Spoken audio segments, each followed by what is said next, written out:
Magandang hapon, Pilipinas at buong mundo. Naitay, kapuso, pahiram po ng 20 minutes ng inyong hapon. Ako po si Boy, and welcome to Fast Talk with Boy Abunda. Happy Monday! 10,500 people in the studio.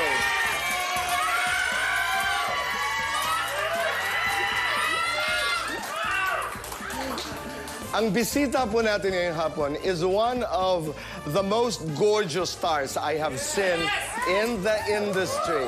Naitay kapuso, please welcome Max Collins.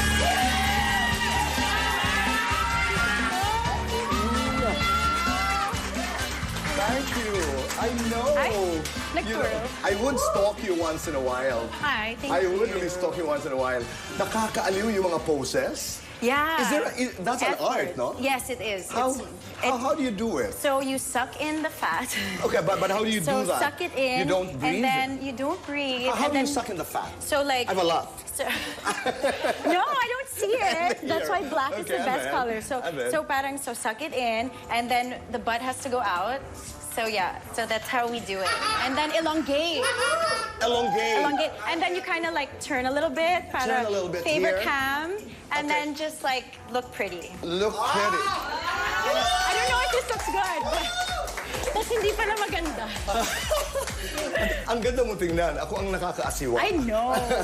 No, but thank you. This is the first time I'm meeting Max. I'm really happy. Thank you. I'm such a fan, and I'm so Thank you. unbelievably nervous right now because I've watched you growing up, and it's always been Thank a dream you. of mine to be interviewed. No, but it is fascinating that ang dami nating connection, like Ana Abiera, Yes. who's related to you, and many other people. Michelle is your friend, Yes. and Michelle's mom is a very good friend of mine. I haven't seen Mimilani for a long time. Ang dami nating mga connections. Ika nga. Yeah, we're very close but very far at the same time. So I ito know. na, at least it was just, it's really destiny that we meet That's today. right. Yeah. You know, at saka may tamang panahon. Yes. I mean, true. things happen talaga. Not on our time, but, you know, in God's time, as I would say. I believe that. I really Ako do. din. Okay, but you're doing this series, which is exciting. Yes. About walang matigas na pulis sa matinik na misis. Yes, How walang exciting matigas is na that? pulis sa matinik na misis. Are you aware that this is based on a movie that Senator Bong Revilla did in the 90s? Yes, with Miss Lani Mercado. Yes. Tama. It's an iconic film, and also Miss Plinky Recto was part of the movie. So this Plinky is show also naman... different of mine. Okay. So that's Yes. another connection. And dito naman sa show na to, this is like a modern version. It's a modern action series naman of the original film. And here, like, there are a lot of bagong characters. Like, yung character ko is not Elise. based... You Yes, play I play Elise. Bagong character ito. Yes, bagong character po siya. But there are some fragments of Miss Plinky's character, who was Mildred, that I'm trying to sort of incorporate with Okay. my character, which is like yung pagiging fashionista niya, yung pagiging entrepreneur. She's medyo wealthy, and so she's kind But she of... doesn't pose the way we post kanina. No, this is a little hindi too niya X-rated. ginagawa yan. No. She's more Okay. prim and proper, ganon. Tsaka, ano siya eh, so she'll have like an encounter with Senator Bong's character, Tolome, and he'll save her from something, tas dun siya magkakaroon ng feelings for him. And, Tinulungan mo si Tolome dito to solve a mystery. well, And we can't talk about it yet dahil kailangan panoorin ho natin Yes. ang serye. Pero ito'y tanong ni RD. Kung meron kang mystery sa totoong buhay na nais mong bigyan ng solusyon, ano yon, Max? siguro it would be, I would love to meet my father for the first time. Yeah. okay. So I've never met my dad. My mom and my dad split a long time ago when I was born. After I was born in the States. So yeah, hindi ko pa siya nakikilala. Hinanap ko siya when I went to the States, pero I wasn't able to find any leads kasi very common yung name niya. It's Christian Collins. So that's a super common name. Okay, Yeah. there's so many questions I want to ask about it now. I wasn't ready for it. But yung unang tanong kasi ay, bakit gusto mo siyang makilala? Of course, the answer there is because he is my father. I mean, I am his blood. Yeah. Pero usually, it comes from a story. May pinanggagalingan yon. Bakit gusto mong makilala ang tatay mo? You know, there's so many dramatic answers to that about like why did my life go the way that it went? Why did I end up with the men that I ended up with? Yung mga ganon, diba? Okay. But actually, to be honest, I just want to see his face. I just want to see I believe what's you. the resemblance. Like, because my mom says that I look a lot like my dad. So gusto ko siyang makita to see kung totoo ba yun or like kung ano yung nakuha ko sa kanya. It's more of just like a physical thing. Say it and it happens. No, really. Say it and it happens. Yeah. Putting We it were out. talking about in God's time. I mean, the universe conspires for the things we wish. Diba? Yeah. Lalo na if it's coming from a space of, yun nga, of love, of wanting to know. I don't have any agenda. Gusto ko lamang makita po ang mukha ng tatay ko. Yeah, And I yun think that's a great reason. I mean, and then from there, let's see what happens. Yeah. If something develops, great. But you know, kasi ayokong umasa. So, diba? Tama. Parang you never know what to expect. So, that's like the pinakamababaw na reason. No, but like to see. I don't think it's mababaw. It's really you. genuine. It's real. But ito ang mababaw. Fast talk. Let's do this. Do this. Yes. Go. We have 2 minutes and our time begins now. Island girl, city girl. Island girl. Beach, bleach. Beach. Sunrise, sunset. Sunset. Matigas, matinik. Matigas. Makinis, malinis. Makinis. Magtatalo, magtatago. Magtatago. Ipaglalaban o palalayain. Ipaglalaban. Maninindigan o mandadagan. Maninindigan. Magmamaganda o magpapaganda. Magpapaganda. Uutangan mo, Rian, Michelle. Rian. Pagagalitan mo, Rian, Michelle. Michelle. Iiyakan mo, Rian, Michelle. Both.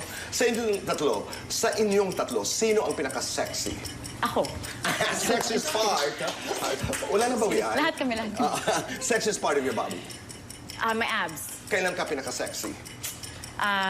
In the shower. Hot mama, mabuting ina. Mabuting ina. Ugali mong gusto mong makuha ni Sky. Yung masayahin na energy ko. Ugali mo na ayaw makuha ni Sky. Yung aggression ko, medyo may pagka, hot-tempered ako. Your biggest regret, if any. No regrets. Last promise you broke. Oh, I was gonna see someone at some point yesterday. Too bad. Too bad, Forgive. sorry. Forgive, forget. Forgive. Beauty, power. Beauty. Kindness, courage. Kindness. Pinakamatapang na babae para sa'yo. My mom. Life story, give it a title. To the max. Love that. Lights on, lights off. Lights off. Happiness to chocolates. Chocolate. Best time for happiness. The weekend. Kung ang pag-ibig ay traffic light, nasa anong kulay ang puso mo ngayon? Red, yellow, or green? Yellow. Wow, it's there. It's a Did I make the cut? no. Tito Pag Boy? nasa yellow kasi you look forward to moving on. Yeah. Look forward Can you explain that more? to moving on. Yeah. Saan ako magsisimula? Yun. Ang hirap, no? Ang hirap, Ang ang hirap. daming ano eh. Okay. No, I'll help you. Okay. I'll put it this Yes, way. please. I know this has not been asked. Mapangahas na tanong. Nasaan ba ang iyong relasyon with Franco Magno? Where is it at this point in your life? Well, Can I help? Can I help? Yes. Because sabi ko nga kanina, sabihin mo lang, Tito Boy, wag Ay, mo ay. na, okay? I mean, It's don't okay. forget, don't forget that. Actually, sorry, I'm gonna... I'm sorry, Pancho. Yes. Sorry. Yeah, Pancho. yeah, I was gonna say iba yun eh. Sorry, no, I'm just kidding. No. I just... What did they say? Oh my God. I wanted to, sorry to interrupt you. Diba you said sometimes things are destiny. It's about Yeah, destiny. right. It's about timing. Right. So I believe that there's a purpose, like why we're here today. And so it's more of, I think I'm ready to talk about it. Especially if anyone, I would love to talk about it with you. Thank you. Because I trust you, even though we just met. Thank you. Ayun, so for... Tell me what you can. Yeah, so kasi we split up a long time ago, like during the pandemic, and I didn't talk about it. We didn't talk about it because, syempre, like marami kaming pinagdaanan as a family that time because there was a pandemic, nanganak ako, my marriage was falling apart. I had to process everything, and I wanted to quiet the noise.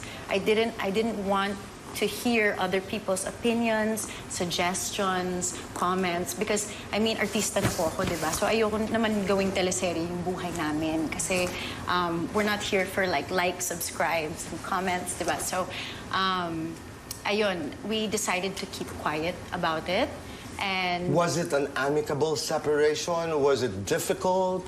I think every separation naman is difficult, but That's it right. was amicable. We were not working, and we needed to try, spending time apart to see how that would work because we had a son to think about. And like to be honest, I believe that in order to have a happy child, his parents should be happy. That's true. That's very important. How much did you fight for that relationship? Tito Boy, we've been together for like eight years total. So Nilaban mo ito? Nilaban namin hanggat kaya ng mga puso namin in a sense where dumating yung point that we stopped becoming in denial about it. Like, kasi I think there's also a way that you can fight for your relationship, but you're in denial. Like, Okay. sige, lalabanan ko to. But this is not for everyone. I'm just saying, like... No, it's a personal like, story. I didn't want to lie to myself anymore. And I think he didn't want to as well.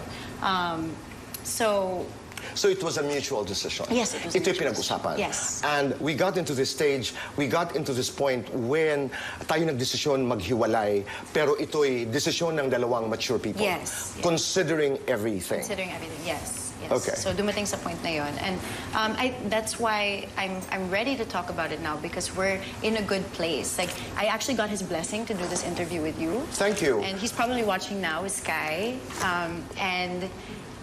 Yeah, we're in a very good place now. Our child is almost 3. 3 years old. Yeah, and he's very happy and healthy, and we're so blessed. And we have a very good co-parenting relationship. We're the best of friends, actually. We're closer now. Sky, does he have a sense of what is happening? I mean, this is a point in his life when, he starts to ask questions, or Yeah. at least, di ba, nagpapakita, Yes. why is dad there? Why is mom here? Yeah. How do you explain? Well, to be honest, Tito Boy, it worked out for the best for us kasi while he was growing up, never niya kami nakita na magkasama. I mean, he doesn't have a memory of that. All right. So he's always used to, when I'm with mommy, I'm with mommy. When I'm with daddy, I'm with daddy. So, he always looks forward to seeing the other one because he gets the best of each of us. Parang, like, he's bored na with me, so susunduin na siya ni daddy. Okay, masaya siya to go with daddy. Parang ganon. Yun yung nakasanayan niya. That's in retrospect, kasi hindi pa ito matagal, just a couple of years ago. We're talking about 2021, 2022. Yes. Ano yung pinaka-importanteng leksyon na baon mo dito? What did you learn from this relationship? From this marriage, as a matter of fact? What did I learn? Wow, that's a great question. What did I learn? I learned that you have to be honest with your partner.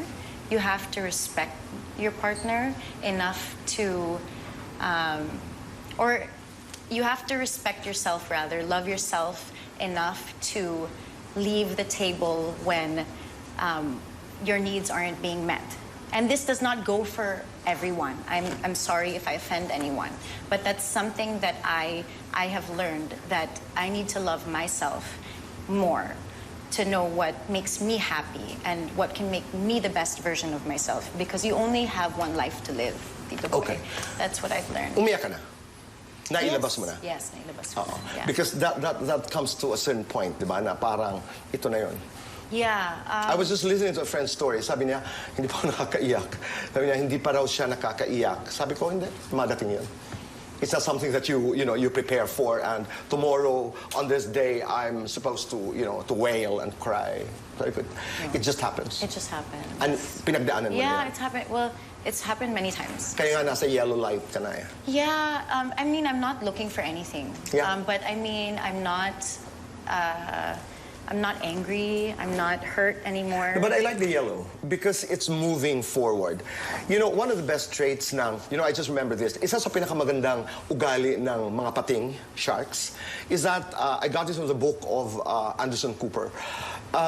They only survive because they swim forward. Nakakakuha sila ng hangin. And sabi ko, pati nga sa mga pating, ang dami nating natututunan. One day, Sky is going to watch this interview.